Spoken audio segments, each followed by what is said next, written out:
A man sits on the porch of a mountain cottage, bundled in blankets despite it being July. He's wasting away. He can't swallow without pain, and his voice has dropped to a whisper. Soon it will fail him entirely, and he will answer the people around him only in penciled notes. That pencil is busy now. A pad of paper rests on his knee. He writes, then stops to gather himself, and then writes again. He's trying to finish a book before the cancer in his throat finishes him. He will beat it by only a few days. Welcome to Same Day, Different Century. I'm Zach. Today is July 23rd. The dying man was Ulysses S. Grant, 63 years old, once the general who forced the surrender that ended the Civil War, then twice President of the United States. Now, in the summer of 1885, he was nearly broke, dying, and was riding to keep his family out of poverty after he was gone. The bankruptcy had come the year before. Grant invested heavily in Grant and Ward, a brokerage firm formed by his son and Ferdinand Ward, which Grant joined as a partner, lending it his name and much of his fortune. Ward was running a fraud, paying early investors with money taken from later ones. When it collapsed in the spring of 1884, Grant was ruined. He had almost nothing, and no presidential pension existed then to catch him. Then came the second blow. Within months, a pain in his throat was diagnosed as cancer. Grant's decades of heavy cigar smoking likely contributed to the throat cancer that eventually killed him. The disease was inoperable. So he wrote.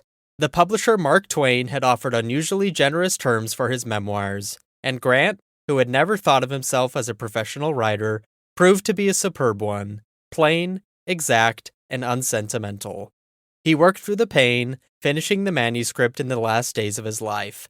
To understand why that book mattered so much, and why the man writing it had been for a generation one of the most famous Americans alive, you have to go back to a failing leather store in Illinois. In the spring of 1861, Ulysses S. Grant was 38 and by most measures a failure. He had graduated West Point without distinction, served capably in the Mexican-American War, and then resigned from the Army in 1854 after difficult years of isolated frontier postings. Later accounts, some hostile, attributed the resignation to drinking, though the true cause remains debated. The years since had been a slow humiliation. He failed at farming a plot he named Hardscrabble. He failed at real estate. By 1860, he was clerking in his father's leather goods store in Galena, under his younger brothers. Then the war came. Grant helped raise and drill a volunteer regiment, and his rise was fast. In February 1862, he took two Confederate forts on the Tennessee and Cumberland rivers, Henry and Donelson. When the Donelson commander asked for terms, Grant answered that he would accept nothing but unconditional and immediate surrender. More than 12,000 Confederates laid down their arms, the Union's first major victory. Newspapers seized on his own initials, Unconditional Surrender Grant. 2 months later came Shiloh. Grant's army was camped in southwestern Tennessee when Confederate forces attacked at dawn, catching his lines unprepared. The first day was near disaster. By nightfall, his men had been driven back toward the river, but Grant did not retreat.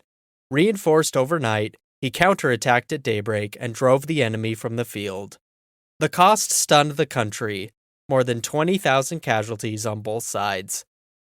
Critics demanded his removal, reviving the old charge of drunkenness. By one much-repeated account, Lincoln refused. He could not spare this man, because this man fought. Grant's masterpiece came the next year at Vicksburg. The Mississippi River fortress was the Confederacy's last great stronghold on the water, and taking it meant cutting the South in two.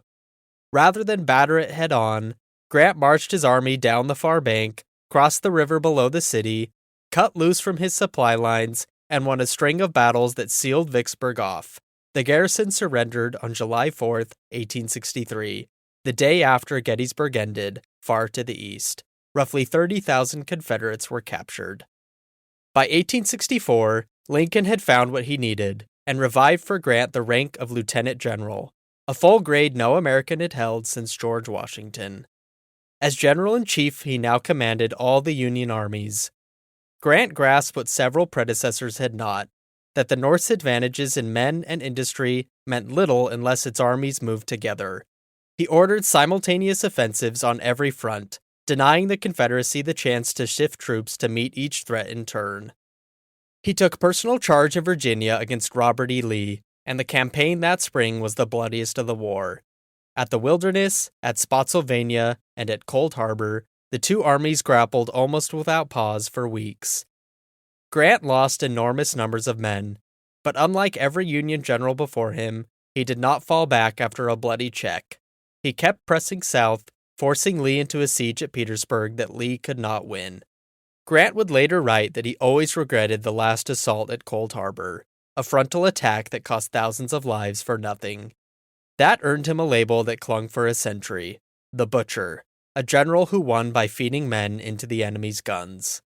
Modern historians have challenged the idea that Grant was merely a reckless butcher, emphasizing his strategic skill and ability to coordinate large-scale campaigns. The Butcher image owed much to later writers of the Lost Cause, who needed to explain how a Southern hero could have lost to anyone but a plodding brute. The end came at Appomattox Courthouse in April 1865. Lee, his army starving and surrounded, asked for terms. Grant's were strikingly lenient. Confederate soldiers would be paroled and sent home, allowed to keep their horses for spring planting, and officers kept their sidearms. When Union batteries began firing salutes, Grant ordered them silenced. The Confederates were countrymen again. Grant was now one of the most celebrated men in the country, and that fame carried him almost inevitably into politics. He was elected president in 1868 and again in 1872, and his two terms are where his reputation grows most complicated. The easy story, told for generations, was of a great soldier out of his depth, a decent man surrounded by thieves. Corruption was real. His loyalty to friends who did not deserve it repeatedly embarrassed his administration. His personal secretary was implicated in a scheme to defraud the government of whiskey taxes, and a war secretary resigned over bribery. A financial panic in 1873 tipped the country into a long depression his hard money policies did little to ease. But that story leaves out what may be the most consequential part of his presidency. Many historians now argue that no president matched Grant's federal intervention on behalf of black voting rights until the modern civil rights era. He pressed for the 15th Amendment, barring denial of the vote on the basis of race, and saw it ratified in 1870. When the Ku Klux Klan waged a campaign of murder to keep black Southerners from the polls, Grant signed laws letting him answer with federal force. He created the Department of Justice, in part to prosecute the Klan. In 1871, he suspended habeas corpus across a swath of South Carolina and sent in troops. Federal prosecutors severely weakened the first Klan as an organized force. But that would not last. Northern will to enforce Reconstruction faded through the 1870s, worn down by depression, fatigue, and a resurgent white South.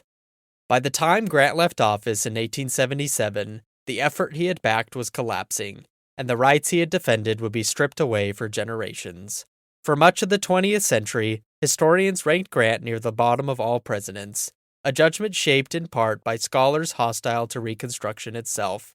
In recent decades, that ranking has climbed sharply, as scholars reassess both his civil rights record and the reasons his reputation fell. After the White House, Grant's life bent back toward the private struggles that had marked its first half. He toured the world for more than 2 years and was received abroad like visiting royalty. He came home, made a run at a third term in 1880, and lost the nomination. Then, trying to secure his family's finances, he put nearly everything into the firm that Ferdinand Ward destroyed. The bankruptcy and the cancer arrived almost together. Which returns us to the cottage at Mount McGregor and the man writing in pencil against the clock. Grant finished his memoirs in the final days of his life. He died around 8 in the morning on July 23, 1885. He was 63. The book became one of the great successes in American publishing. The royalties, nearly $500,000, secured his widow Julia for the rest of her life.